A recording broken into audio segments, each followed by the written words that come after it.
Bonjour les enfants, donc on se retrouve pour les activités du jour. Aujourd'hui nous sommes jeudi 9 avril. Donc, voici la date pour les moyens en capitale et la date pour les grands en cursive. Donc ça, premier travail du jour, écrire la date. Voilà les activités. Donc pour les moyens et pour les grands qui veulent aussi, je vous ai mis une autre vidéo avec un jeu, le jeu de la piste au trésor. Donc c'est celui-ci. Donc je vous explique la règle du jeu dans une autre vidéo. On peut jouer de deux façons, avec un dé, avec deux dés. Pour les moyens, on commencera de toute façon par jouer avec un seul dé. Et une fois que ce sera bien maîtrisé, on peut passer à la version 2D. Pour les grands, on peut démarrer tout de suite avec la version 2D, d'autant que la plupart connaissent ce jeu. On reste en numération. Du coup, pour les grands, aujourd'hui, on va faire un petit jeu, le jeu des maillots. Donc je vous ai mis en pièces jointes des maillots. Vous n'êtes pas obligé d'imprimer, vous pouvez refaire sur une petite feuille. L'idée c'est d'avoir chacun une bande. Donc une petite bande de maillots. Les nombres sont différents. Sur chaque bande, c'est des nombres différents. Ça se joue à plusieurs, un minimum 2.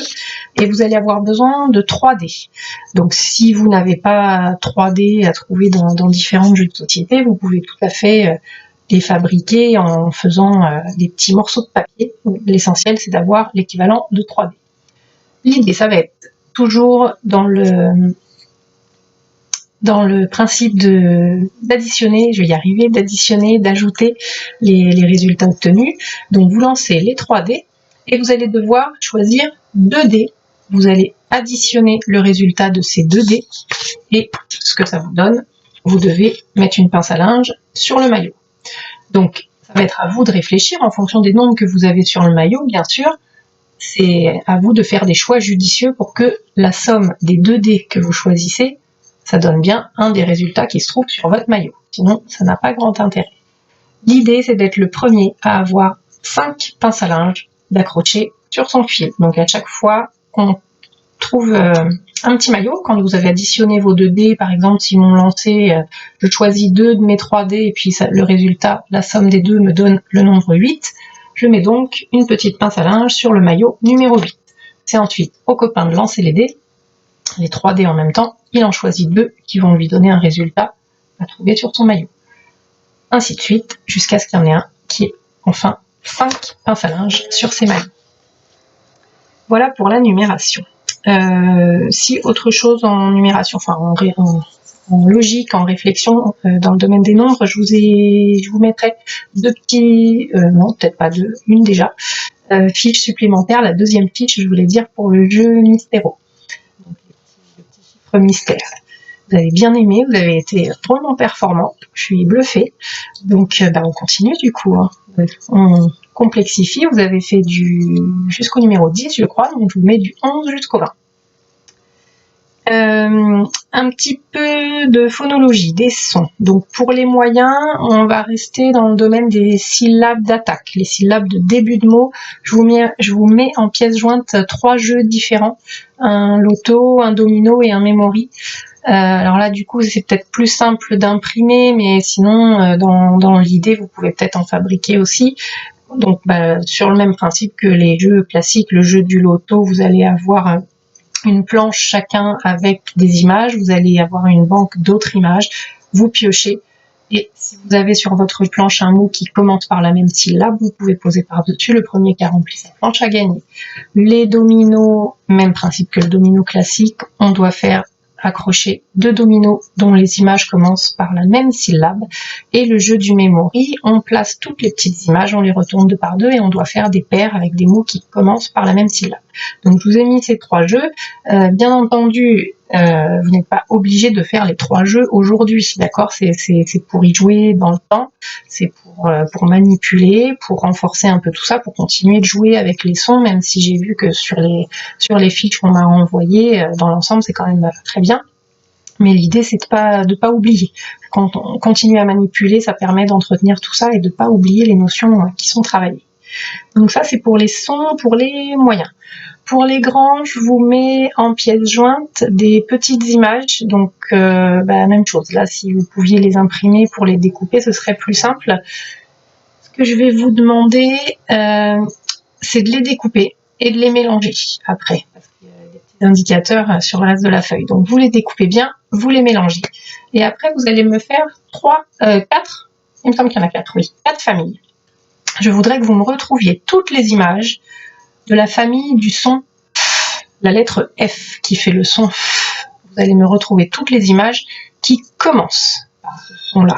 Maintenant qu'on a fait les rimes, on passe à autre chose. Maintenant, on passe au début du mot, au phonème, au son de début de mot. On n'est pas sur les syllabes, toujours là, nous, on est passé vraiment sur des sons. Donc, je voudrais la famille du son au début de mot. Une deuxième famille avec les mots qui commencent par le son. Une troisième famille avec les mots qui commencent par le son V. Et une quatrième famille par les sons qui commencent par le son. Donc, il s'agit des lettres V, S, F et R. Donc, vous pouvez vous les écrire sur un petit bout de papier, un petit papier avec la lettre V, un petit papier avec la lettre S, un papier avec la lettre F et un papier avec la lettre R. Alors, volontairement, je ne vous les ai pas notés sur une ardoise pour pas vous les montrer. Je voudrais que vous essayiez vraiment tout seul de m'écrire ces lettres. Je vous ai donné les 4 noms, V, S, F, R. Vous essayez seul de me les écrire et vous demandez à papa et maman de vérifier que ce sont bien les bonnes lettres quand même pour pas se tromper après dans le travail. Donc, ces 4 lettres-là et toutes les petites images que vous avez découpées, vous me les mettez dans la bonne famille pour que ça commence par le son indiqué par la lettre. Voilà pour ce qui est de l'étude des sons. Un dernier petit travail qui sera le même pour tout le monde. Et alors là, je vais vous laisser libre de choisir ce que vous voulez. Vous allez avoir en pièce jointe une feuille comme celle-ci. Donc c'est la même chose en fait, c'est pour plusieurs enfants à chaque fois, mais là, vous n'aurez besoin que d'une seule case. Elle est appelée case mystère. Et il y a plein d'animaux dessus. Et en pièce jointe, vous aurez également des chemins différents. Donc, les premières séries, vous allez avoir le point de départ, l'animal duquel vous allez devoir partir, le chemin à faire, et vous allez devoir me trouver donc, à l'aide de cette grille, l'animal, hop là c'est mieux, l'animal sur lequel vous arrivez. Idem ici, l'animal du départ, le chemin à réaliser, et vous trouvez, à l'aide de cette grille, l'animal sur lequel vous arrivez. Vous aurez également en pièce jointe tous les petits animaux ici qui sont représentés. Vous pouvez, si vous avez envie, l'imprimer, les découper pour pouvoir manipuler et poser sur le petit point d'interrogation, sur la case mystère, trouver l'animal. Mais vous n'êtes pas obligé d'imprimer tout ce matériel, vous pouvez aussi réaliser ça sur votre écran simplement en observant. Donc, je vous parlais d'une première série avec les animaux du départ.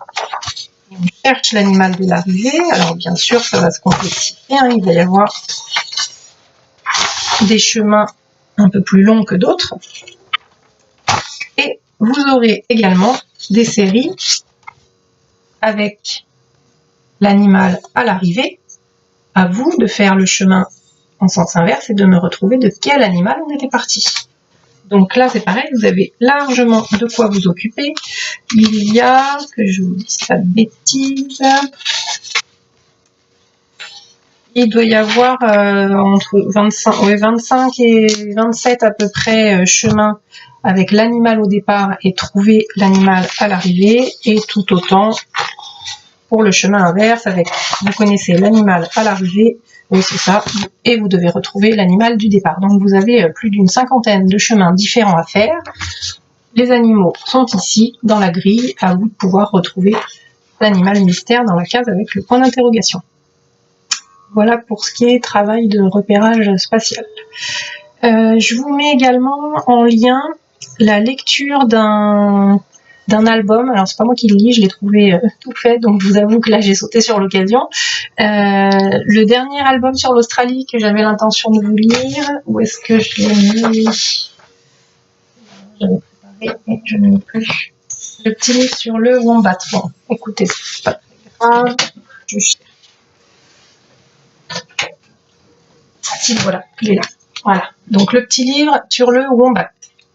Donc une histoire sur le wombat. Je vous mets le lien de la personne qui le lit. Vous pouvez, c'est les mieux, j'ai envie de dire, vous devez aller l'écouter, parce que demain je vous mettrai un autre lien avec un petit travail en vidéo sur cet album également. Donc voilà, pour terminer le travail sur l'Australie.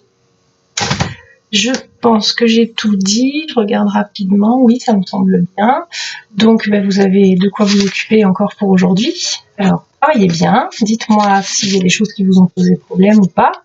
Passez une bonne journée, n'oubliez pas de vous amuser. Et à demain, bisous.